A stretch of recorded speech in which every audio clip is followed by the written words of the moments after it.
Hey friends, it's Liv, Chief Food Wizard at Apocalypse. Is it your birthday? Mine too! Another trip around the sun. If you're like me, you're stuck at home, alone. All alone. And every day blends into the next.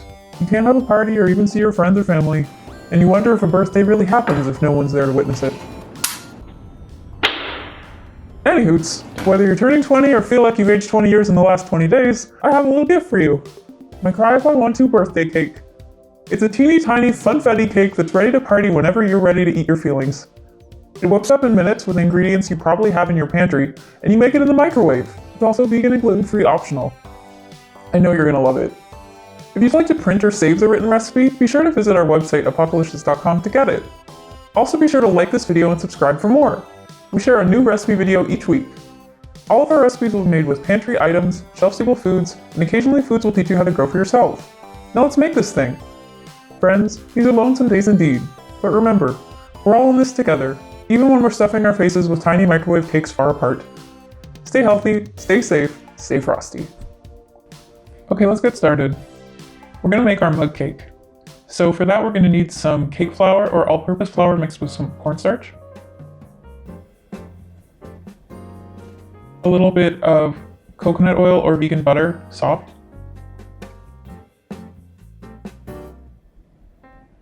a little bit of non-dairy milk. I used oat milk,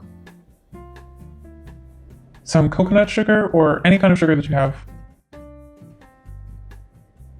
some baking powder. This is going to be our leavener, some vanilla extract for flavor, and some rainbow sprinkles for fun. So we're going to mix this up. First thing we want to do is we want to sift our flour mixture. So we're going to add in all of our flour. Make sure to get it all in, tap it in if you need to. And to that we're going to add the baking powder, and we're going to sift them together. That way they incorporate evenly with each other. Try not to get this everywhere. It's very easy if you're using a small sieve.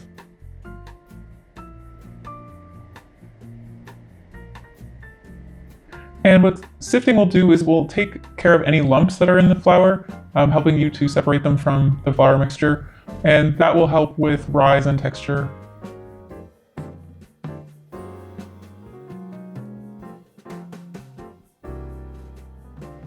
So now I'm just going to grab a bowl, and to the bowl I'm going to add my softened coconut butter, my sugar, and I'm going to cream them together. And all you really want here is for them to become one consistent and smooth mixture.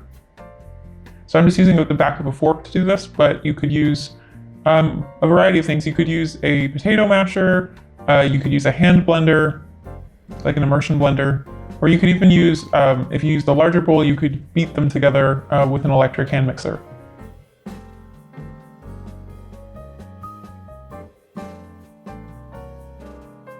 And to that I'm going to add my non-dairy milk and a little bit of vanilla extract. So remember, this is a mug cake, not a full cake. So this is a very small quantity of vanilla, like it's basically 1/8 of a teaspoon or less. You really don't want to overdo it because you'll get a kind of offensively vanilla flavor out of the end product if you add too much. So now I'm going to mix this all together with my creamed butter and sugar mixture. And basically you just want to keep mixing until you have a nice, silky, smooth mixture. So this might take a few minutes.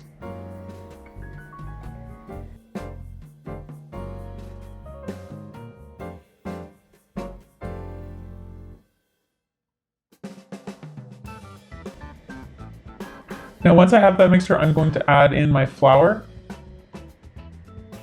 and I'm going to whisk them together. And this will effectively be your batter. So you just want to whisk until you don't see any lumps. You can do this with a whisk, or I'm just doing it with a fork. Once your mixture is one smooth texture, you're going to grab your baking dish. So in this case, I'm using a small microwave-safe ramekin. You could do this in a mug as well if you really want to make this a mug cake.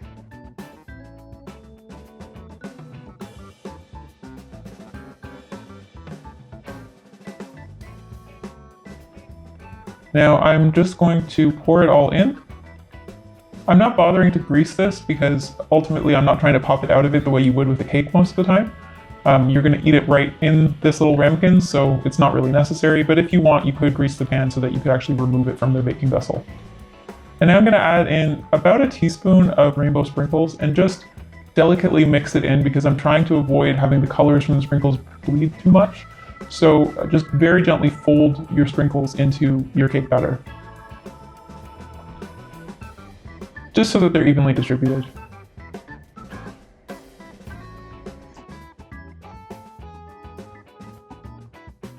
And then I'm just going to top off my spoon to make sure I don't lose any of this delicious batter.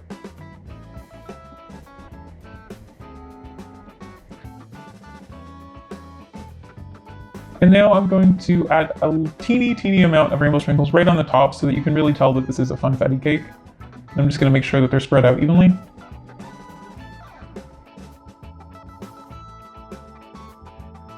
And there you have it, that's ready to go in the microwave.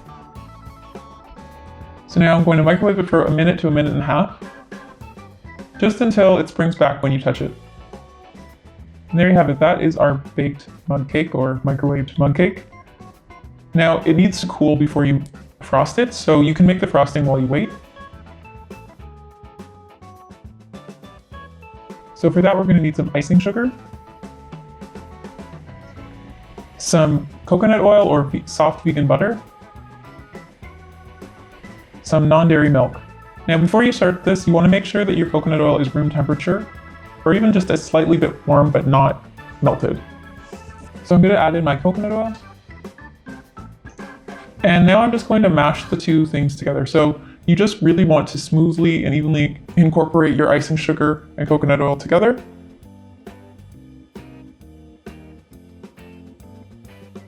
If you've never made icing before, this process can take a little bit of time and a little bit of elbow grease. Don't worry though, it's a perfect opportunity to work out that tension that you've been building over the last 3 months.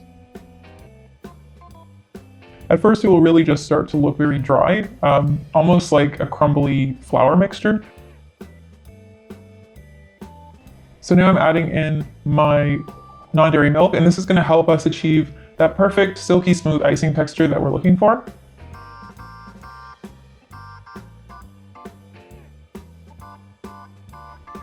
So you just keep stirring and stirring until it all comes together into what looks like your standard frosting. So slightly thick, a little bit glossy.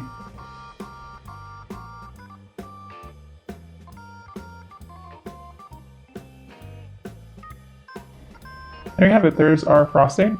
Now, I don't know about you, but I like my frosting to have a nice fun color. So for that, I'm going to use some natural food coloring. And the color that I was going for was sort of a seafoam green, sort of like the classic bridesmaid dress color. So for that, it's a mix of blue, yellow, and green. And if you go to apocalyptus.com and get the exact recipe for this dish, you'll actually see how many drops of each I used. So now I have this kind of like pale mint seafoam green color, and I'm going to use a piping bag just for a little bit more flair. So I'm using a star tip, and I'm just adding my icing into a Ziploc bag, which I fitted with a tip.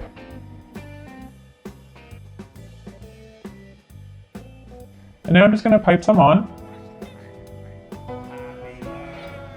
And I'm just going to top it with a little bit more of the Funfetti rainbow sprinkles. There you have it. That is our Cry If I Want To birthday cake. Perfect for a quarantine birthday party. Enjoy!